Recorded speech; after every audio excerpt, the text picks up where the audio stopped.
Bonjour Cécile Comics et aujourd'hui je vais vous parler de The Authority de Warren Ellis et de Bryan Hitch.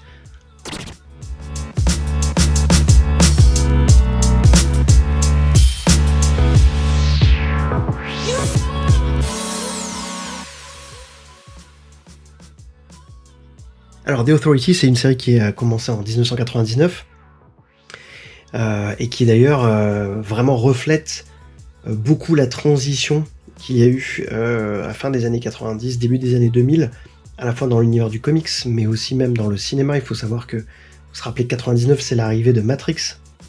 Et donc il y a eu une espèce de changement global dans la perception de ce qu'était l'action, les pics, donc au cinéma avec Matrix, mais aussi dans le comics avec cette série qui avait déjà été un petit peu travaillée, préparée dans les pages de Stormwatch, puisque Warren Ellis, qui écrivait Stormwatch déjà depuis quelques années, avait commencé à remanier l'équipe à l'occasion d'un crossover qui aujourd'hui je crois n'est plus publiable, qui est Stormwatch et Aliens, qui avait été l'occasion d'éliminer pas mal de personnages de Stormwatch, et puis de commencer à positionner Jenny Sparks et d'autres personnages comme étant des protagonistes qui allaient prendre de l'importance.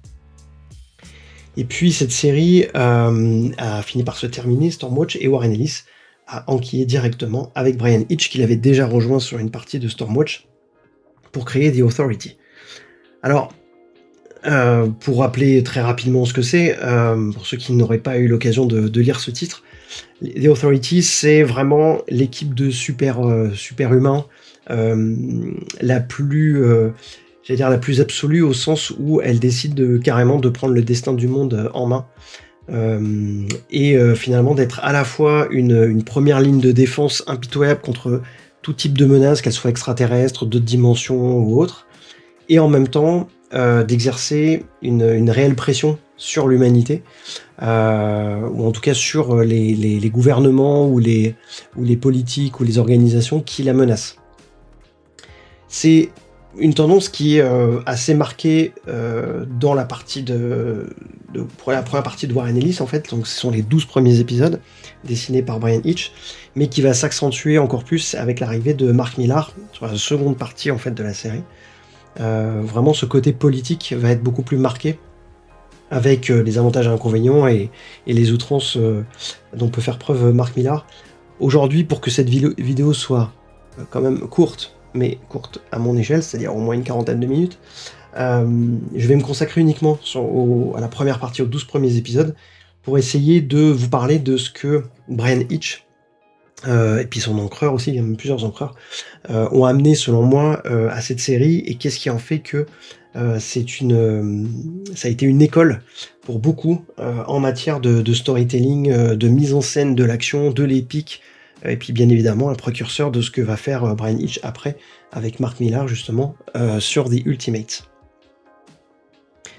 Les personnages auxquels vous ne les connaîtriez pas, donc là c'est l'omnibus américain que j'ai ici.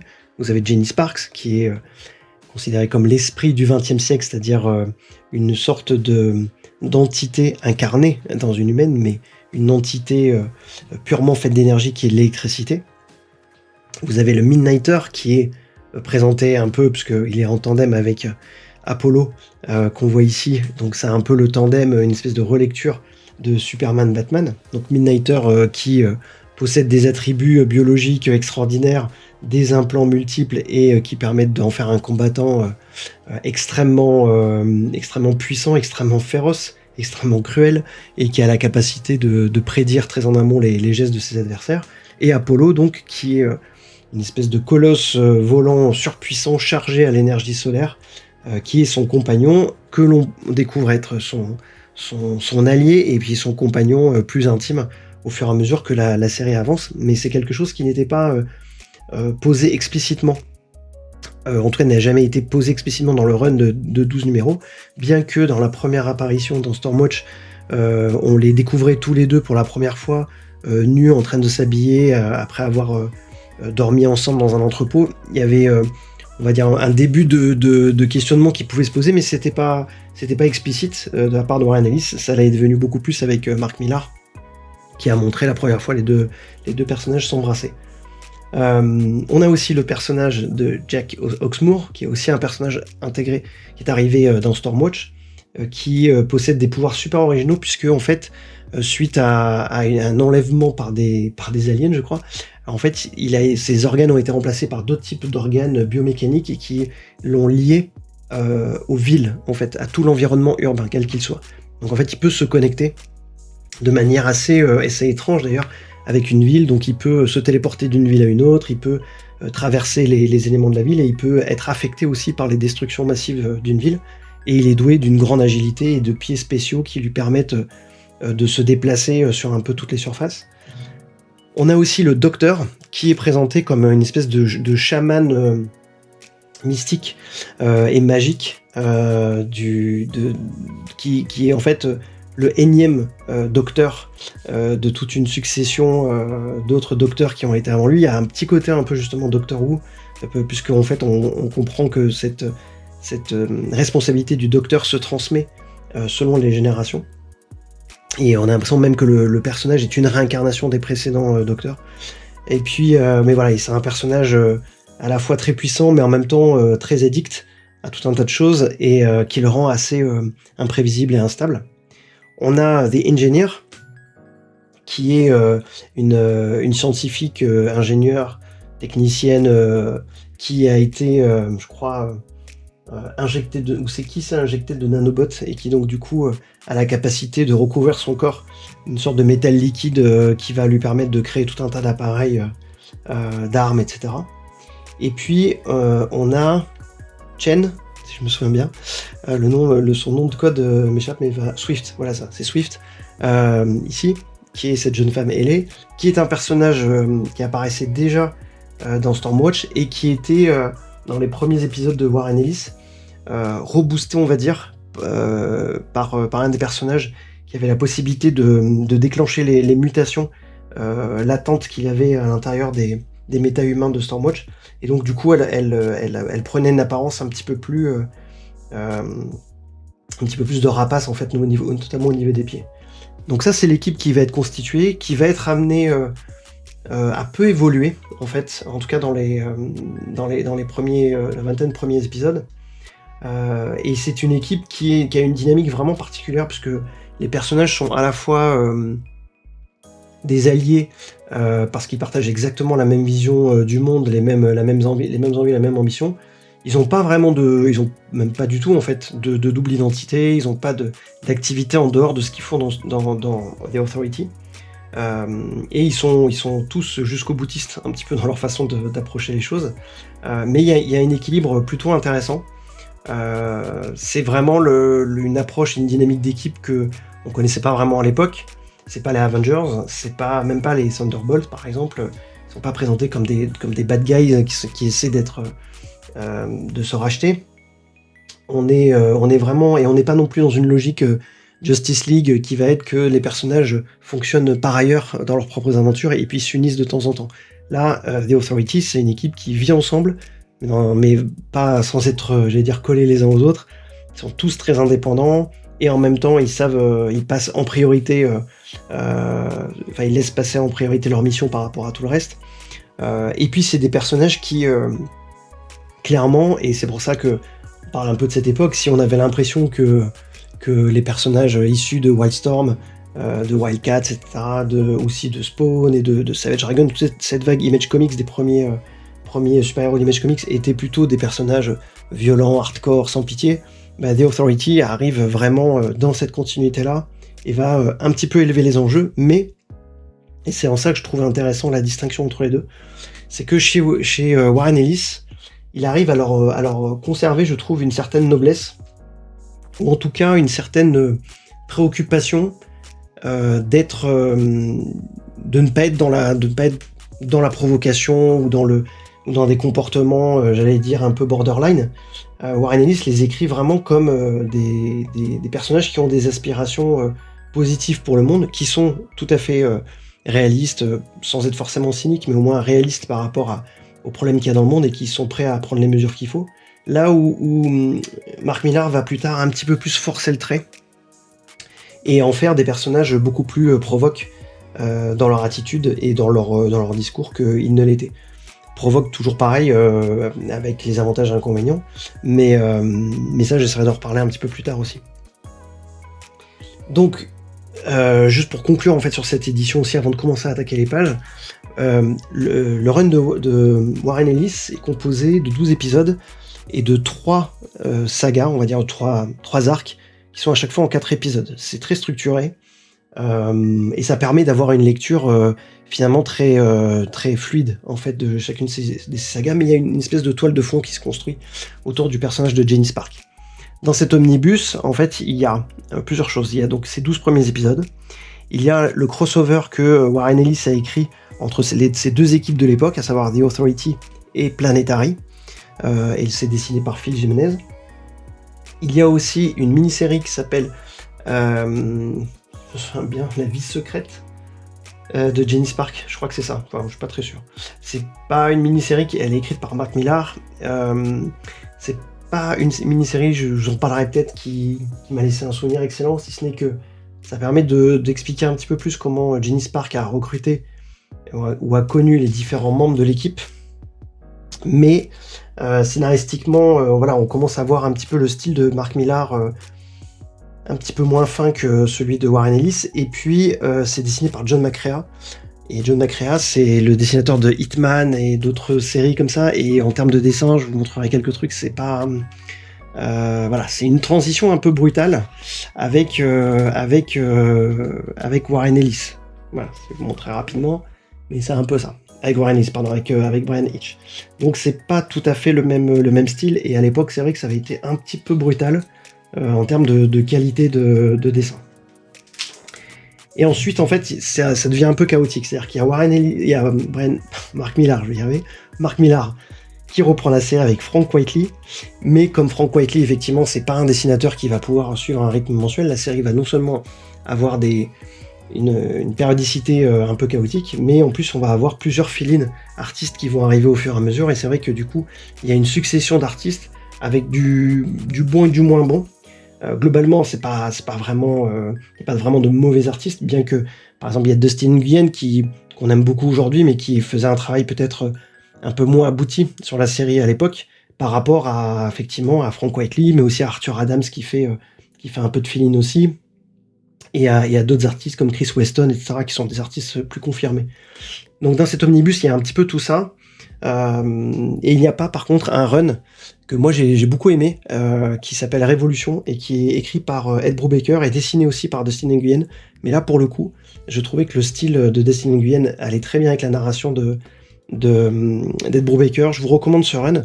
Il est en 12 épisodes je crois. Ça avait pas l'air ouf à l'époque, donc je l'avais pas pris et je m'y suis mis tardivement.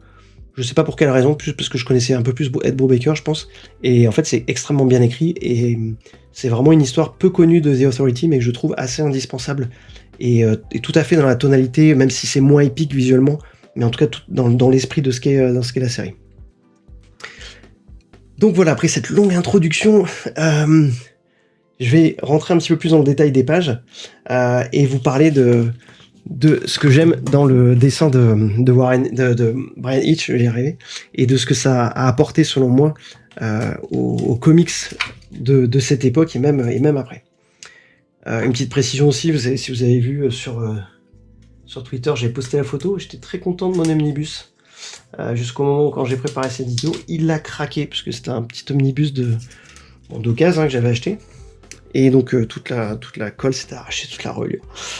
Donc voilà, mais en même temps, je me dis, il y a tellement de destruction dans ce comics que pourquoi pas, même si l'omnibus a pu être détruit aussi par l'impact de ces combats. Donc, imaginez-vous 1999, plein de comics super cool quand même à l'époque, même si Marvel est un petit peu en difficulté, et vous découvrez Authority numéro 1, et dès les premières pages, voilà, vous avez ça. Vous avez une petite entrée en matière qui, clairement... fait un petit peu un gros clin d'œil à Akira. Donc on a scène de destruction massive, façon aussi Terminator 2, d'une explosion qui emporte une ville. Et là, multiples décombres, des civils dans tous les sens. On est à Moscou, destruction immédiate et spectaculaire. Et ça va devenir une des trademarks de la série. Ce qu'on voit d'entrée de jeu aussi, c'est que si vous avez suivi un petit peu ce que faisait avant Brian Hitch. Au début, c'est vrai que Brian Hitch avait un style qui était très très très proche de celui de Alan Davis. Il vient de l'école anglaise de Marvel, donc forcément, il y a un peu, je pense qu'il y avait un peu une émulation aussi par rapport à ça. Et quand on regarde ses premiers travaux, son arrivée sur X-Men, etc., on voit qu'il y a beaucoup de points qui sont proches de ceux d'Alan Davis. Mais au fur et à mesure, il a commencé je trouve, à apporter quelque chose de beaucoup plus réaliste dans son style, là où Alan Davis est toujours resté dans une approche très belle, très sublimée, et en même temps très comics de la réalité. Je trouve que Hitch a commencé à se distinguer en accentuant justement pas forcément photoréalisme, mais en tout cas ce réalisme de plus en plus marqué. Il a commencé avec Stormwatch, bien que sur Stormwatch ça ressemble encore beaucoup à Alan Davis par certains côtés. Sur Authority ça s'est accentué. Il a accentué encore plus cette démarche sur Ultimate, et après je trouve que il a continué encore plus avec, j'allais dire, des avantages et des inconvénients, je trouve, notamment au niveau des visages. Et je trouve que Authority, aujourd'hui, c'est la très bonne période, ou en tout cas une période où j'aime beaucoup le travail de Brian Hitch, parce qu'on a ce réalisme, cette puissance dans les designs et tout qu'on va voir, et en même temps, encore j'allais dire la finesse, la grâce, et puis le côté très esthétique aussi des visages et tout, qui venait un petit peu, je pense, du style d'Alan Davis. Donc là, une petite mise en ambiance immédiate, et aussi déjà, en fait, cette impression qui va aussi créer une école un petit peu, qui est le côté cinématographique. C'est à l'époque, en 99, c'est vraiment ce qu'on a commencé à dire et à entendre en parlant de Authority, c'est du comics cinématographique, avec cette idée de plan en scope, d'images de destruction massive, etc. Alors, c'est pas comme si dans les comics, on n'avait pas déjà eu ça. Hein. Il y a déjà eu plein de comics avant, du George Pérez, du Jim Starlin, etc., où il y avait des destructions importantes. Mais là, en fait, le réalisme et la façon dont c'est mis en scène donnait plus l'impression de voir l'adaptation en fait d'un blockbuster américain, mais un blockbuster américain qui, à l'époque, aurait eu facilement 500 millions de dollars de budget. Donc forcément, ça rendait quelque chose d'assez impressionnant, en fait. Donc ça, c'est vraiment la tonalité, j'allais dire, qui est posée dès le départ dans The Authority. L'autre point aussi qui, je trouve, était une des grandes forces de Brian Hitch sur ce titre et qui a fortement crédibilisé, c'est tout ce qui est design high-tech. Donc vous voyez ici que ce soit sur cette espèce de petit salon, là on est dans le Carrier, en fait c'est l'espèce de gigantesque vaisseau qu'on va voir, hein, je vais montrer je crois, juste après, voilà. Il faudra tourner l'image, ce qui est le gigantesque vaisseau de The Authority, et qui est un vaisseau qui se déplace beaucoup dans ce qui s'appelle The Bleed, c'est-à-dire, je sais plus comment ils ont traduit en français. The Bleed, en fait, c'est une zone tampon qui existe entre les dimensions, en fait, et qui permet du coup au vaisseau de se déplacer à plus grande vitesse dans différents lieux ou même différentes époques, bien que je crois qu'ils ne le fassent pas ou en tout cas différentes dimensions, mais ils le font pas sur les époques. C'est un concept qui a été repris d'ailleurs par DC dans la série Multiversity. Donc ce vaisseau qui est d'origine alien, du coup permet à Brian Hitch de proposer des designs de high-tech vraiment élaborés. On avait déjà vu ça dans Stormwatch, qu'il avait cette capacité à faire ce type de décor, mais là ça devient une marque un petit peu, et c'est aussi ça, je trouve, qui est une des grandes forces de The Authority, c'est que l'univers Wildstorm était déjà ancré dans la SF. Avec Wildcats, avec Stormwatch, avec même Gen 13, tout et aussi était très marqué SF en fait, plus que fantastique, même s'il y avait de temps en temps des loups-garous, des trucs comme ça, notamment avec les Wetworks.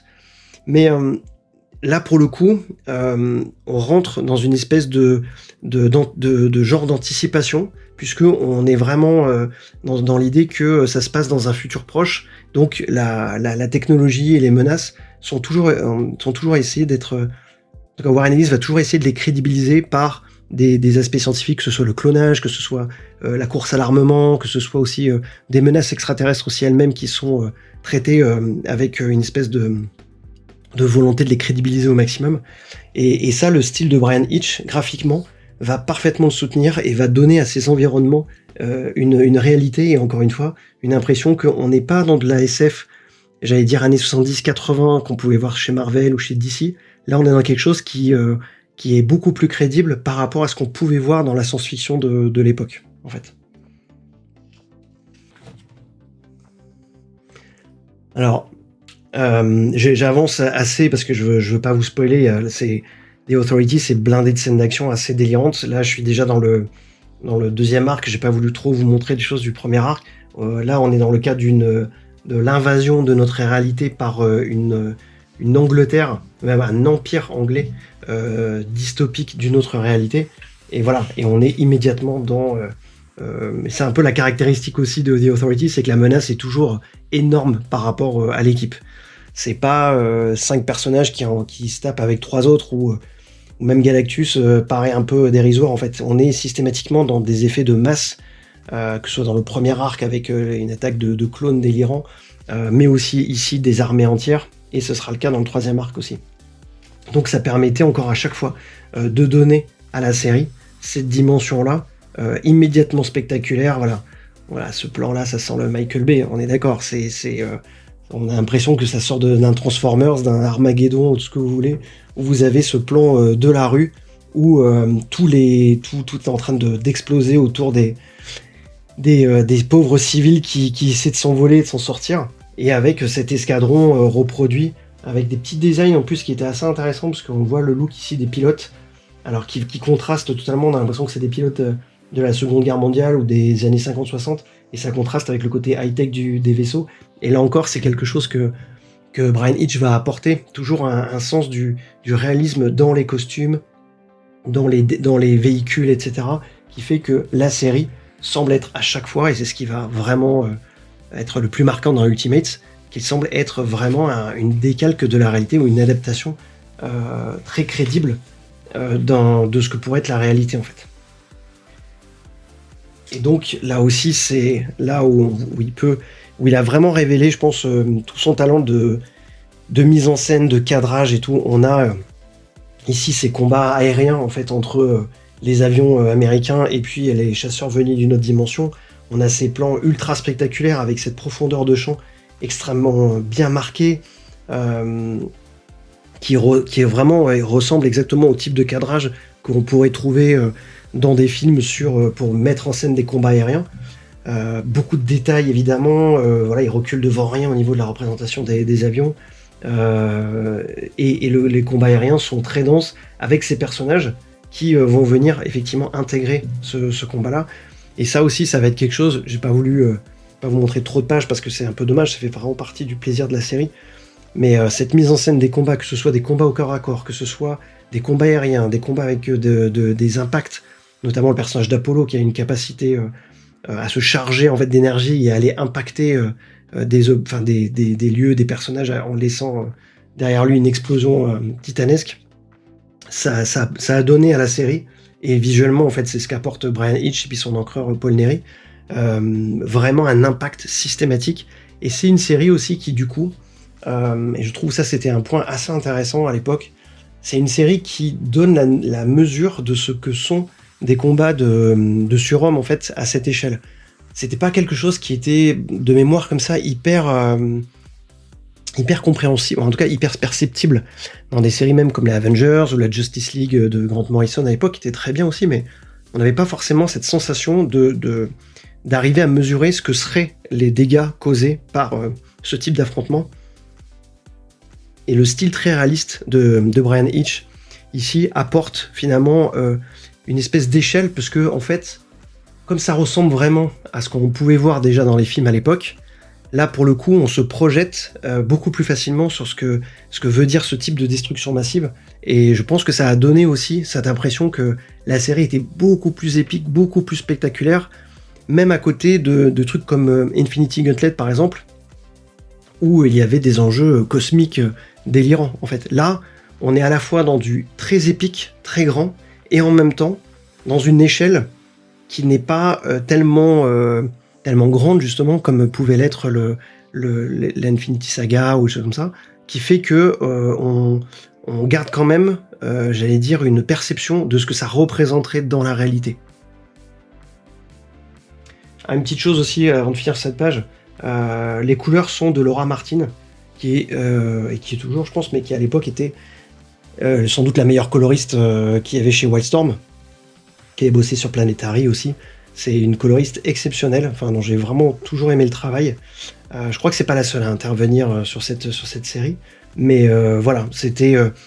on est effectivement encore fin 90, début 2000, des fois, avec parfois ce qu'on pourrait trouver aujourd'hui un petit peu un manque de subtilité dans les effets, dans les types d'éclairage ou des choses comme ça, mais elle faisait un boulot vraiment exceptionnel, je trouve, et qui permettait de garder toujours une lisibilité. Bah, voilà, encore une scène de combat aérien délirante, quoi. Voilà, une lisibilité de tous les instants, beaucoup de jeux d'éclairage, une capacité à bien distinguer les différents plans, et c'était vraiment important sur une série comme ça, où il y avait tellement de choses dans l'image qu'il fallait pouvoir bien guider le regard des lecteurs, quoi. Donc vraiment, Laura Martin, notamment jeter un coup d'œil sur Planetary, parce que c'est une série dessinée par John Cassaday. John Cassaday qui est... Il faudrait que je fasse une vidéo sur Planetary, parce qu'il y a du bon et des choses qui me parlent un petit peu moins.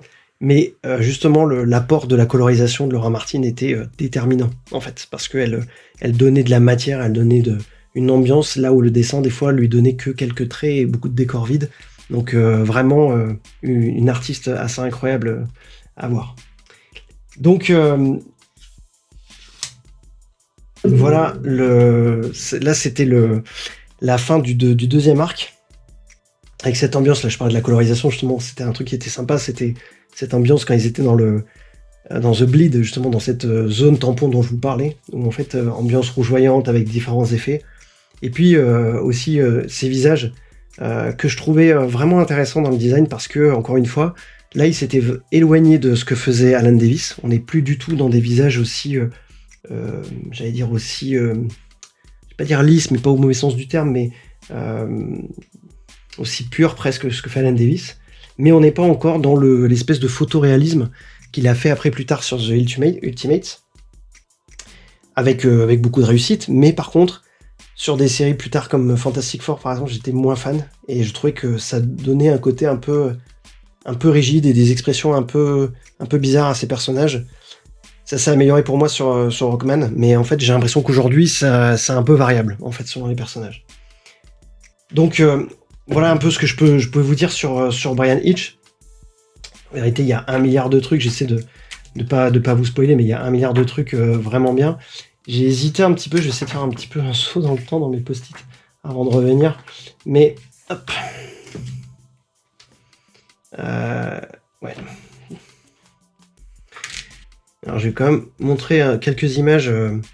J'hésitais un peu à montrer des images du dernier arc parce que c'est une histoire importante et qui en plus est un peu conclusive par rapport à la période de Warren Ellis. Mais juste voilà, quelques petits trucs.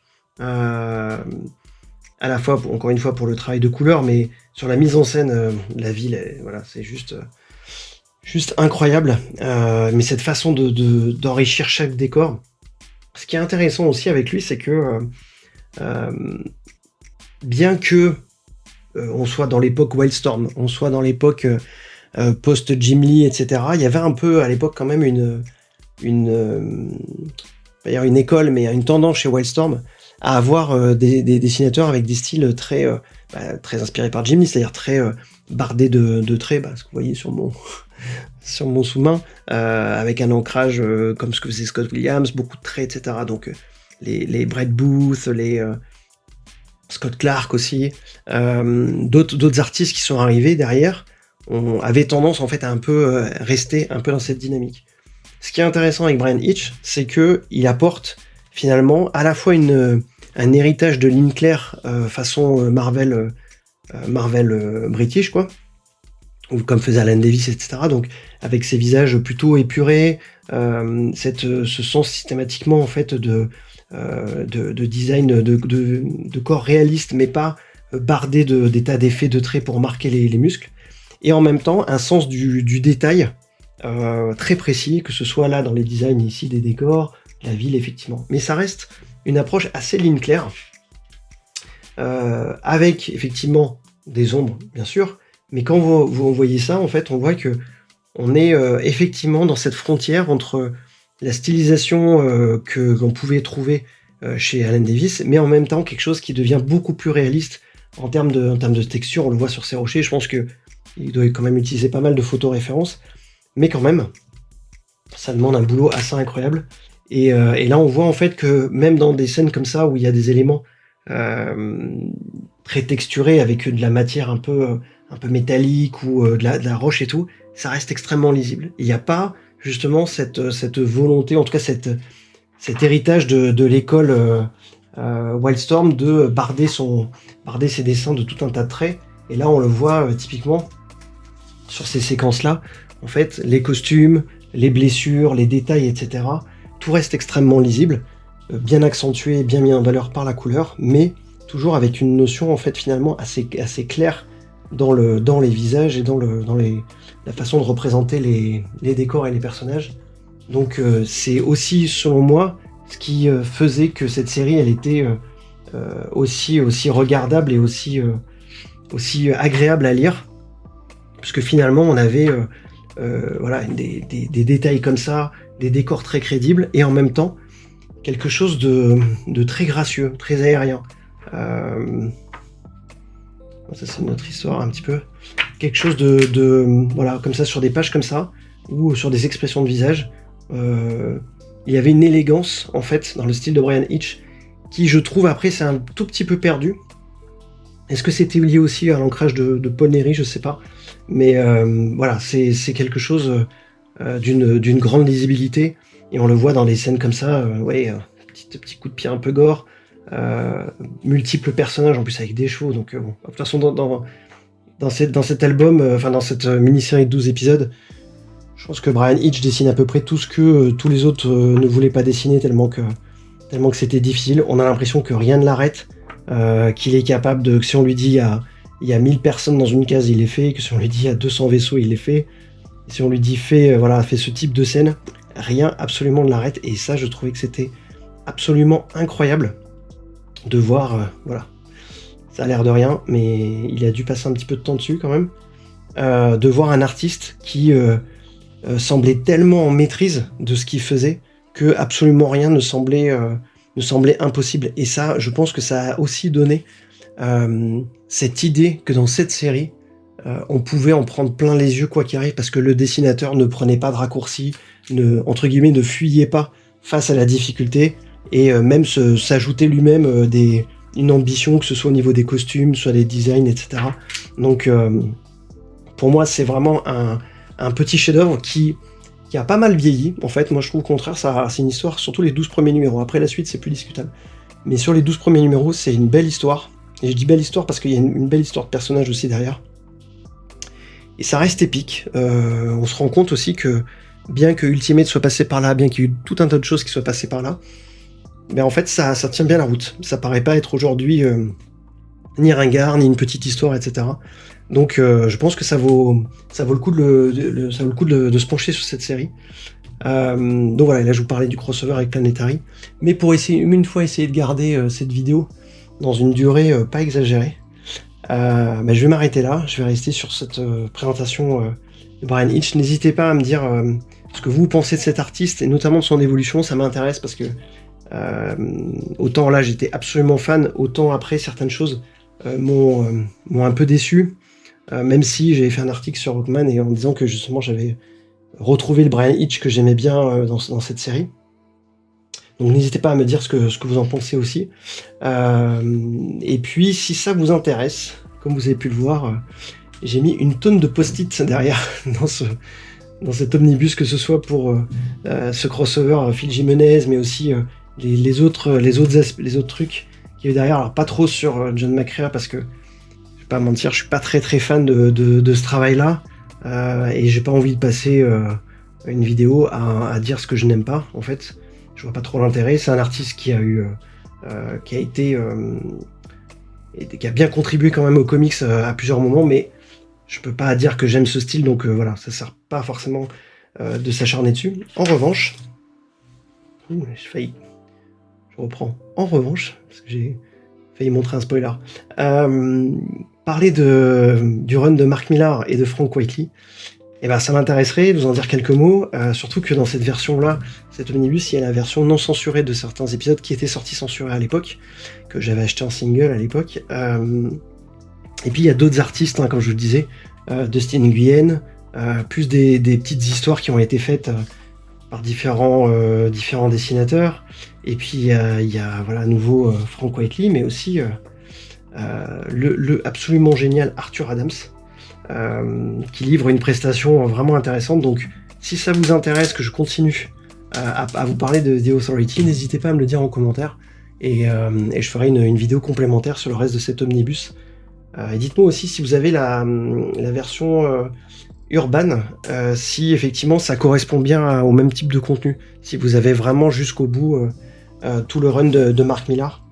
Ça m'intéresse, j'ai jamais vu les éditions en VF, donc je sais pas si c'est l'équivalent de ça. Donc voilà, écoutez, merci de m'avoir suivi jusque là. J'ai essayé de pas être trop long pour une fois, bien que je pense que j'aurais pu détailler encore un petit peu plus ces planches. Merci pour tous vos likes, vos commentaires, votre soutien, votre fidélité. Et puis je vous donne rendez-vous très bientôt pour je ne sais pas quel titre encore, mais peut-être un peu de sketchbook aussi, histoire de diversifier. Voilà, merci, à très bientôt, prenez soin de vous, ciao.